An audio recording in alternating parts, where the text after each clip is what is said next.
Hello. So we're going to continue on with our work in probability, and we're looking at expected value. So we already talked about things like expected frequency, which was how often we were going to see something, or how often we expected to see an outcome, depending on how many times we ran the experiment and how likely the outcome was. So expected frequency was how many times we ran the experiment multiplied by the likelihood of that outcome, the probability of that outcome. Now, expected value is very similar.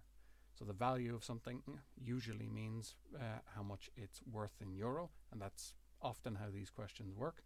What we're going to have is the expected value is going to be, we'll worry about this in a second, how much money you get for a particular outcome multiplied by the probability of that outcome. Now, where we can have more than one outcome in a game, say, we would add up all of the payments for each outcome multiplied by their probabilities. And the sum of all of those payments multiplied by probabilities is going to add up to what we call the expected value. Now, probability, as we know, often comes down to the language of questions. So if we ever see the word fair in terms of a game, that involves expected value, what it means is the expected value from playing the game, the money we expect to get on average over time for playing the game, minus the cost of playing the game, must equal 0. Now, if that doesn't make perfect sense just yet, hopefully it will after we've gone through an example. But this is the idea that we're dealing with today, expected value. And if we have a look at question 3 on page 203, hopefully we'll be able to make more sense of it. So question 3, page 203, bottom of the page, we have a pie chart looking thing, and we effectively have a spinner game. We have a little spinner sitting in the middle of our circle here, and we're going to let it rotate round, and where it happens to stop is the money that we get. So if we spin it round and it stops here, it means we'd get 15 euro in that instance of playing the game. Now, what's the probability of getting that 15 euro payout? It would be 90 degrees. It would be 90 degrees out of a total of 360. So the probability would be 90 out of 360, or probability of a quarter. So a quarter of the time we play this game, we would expect to get 15 euro. Now, or to get the outcome 15 euro. Now, when we're asked about expected value, we are always going to draw a table, which is what I've started doing here. So we write one column that has all of our different payouts. We can put euro here. All of our different payouts. Then we're going to work out the probability of each payout. And then we're going to multiply the payout by the probability of getting that payout here. And if we add up all of these outcomes by the probabilities, we are going to find what's called the expected value. And we'll talk a little bit more when I've done that out, what our expected value means. So for our 10 euro, what I've done is go around in the circle. So keeping order in these things is going to be very important for the way that they give these types of questions in the exam. That's why the table is so important, to keep track of what we've done. Now, this is the 10 euro I'm starting with. My next one is 20, 15, 10, and 2. So just be careful, that's the way we're going around our circle. Probability of getting our 10 euro is going to be 90 degrees out of 360, because the 10 euro segment takes up 90 out of 360 degrees of our circle. That's going to be the probability of a quarter. That's going to be, our payout is 10, by a quarter is 2 euro and 50 cent. That's our payout times our probability for our 10 euro payout. Our 20 euro payout, again, is 90 out of 360, equals a quarter. Here we have 15 is also 90 out of 360, quarter. This 10 euro is 45 out of 360, which is an eighth. And the 2 euro, which we hope we don't land on, is going to be 45 out of 360, which is also an eighth. So if we multiply up our different payouts times our probabilities, 15 by a quarter, what do we get for that one? 3.75.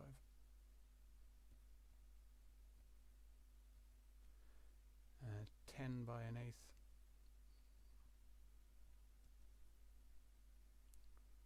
1.25, and 2 by an eighth, 0.25. Now, if we add up all of these outcomes, we will get what's called the expected value. I'm going to write this out again. This is our summing up, our adding up symbol that we remember from sequences and series, and we've used it in a few different places, but mainly in sequences and series. Pay times the probability. We've done that for each of our outcomes, so we're going to add up 250 plus €5 plus 375 plus, in an exam question, make sure that you actually write this out in the same style as I am.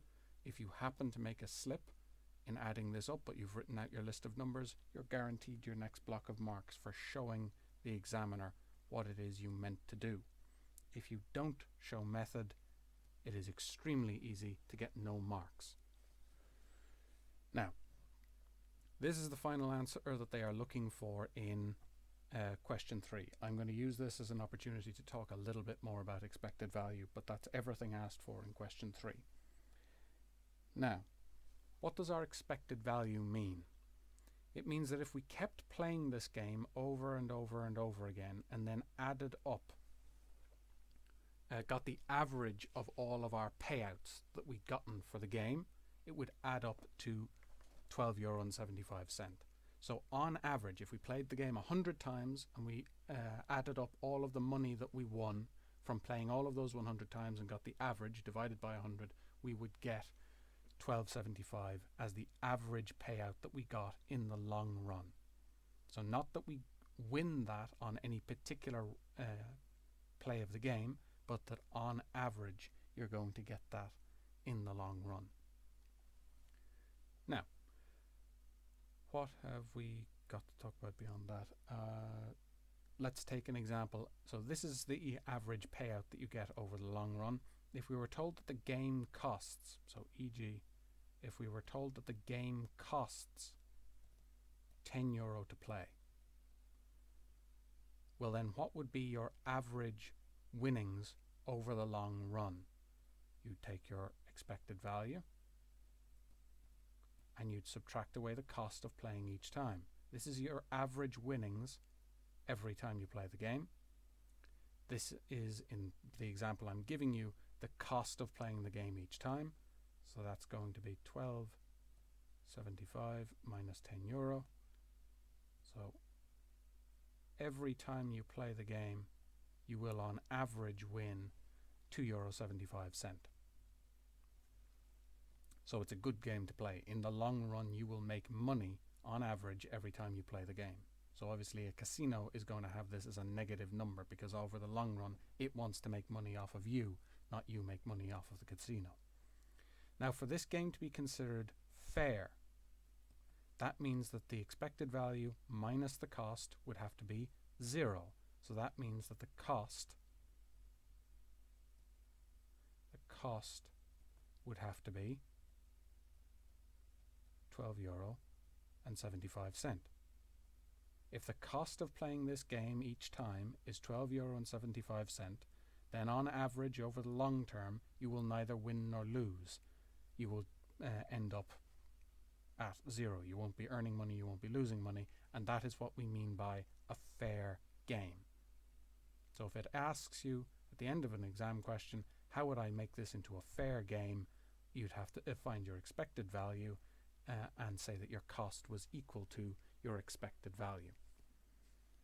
And that's all of what we need for now.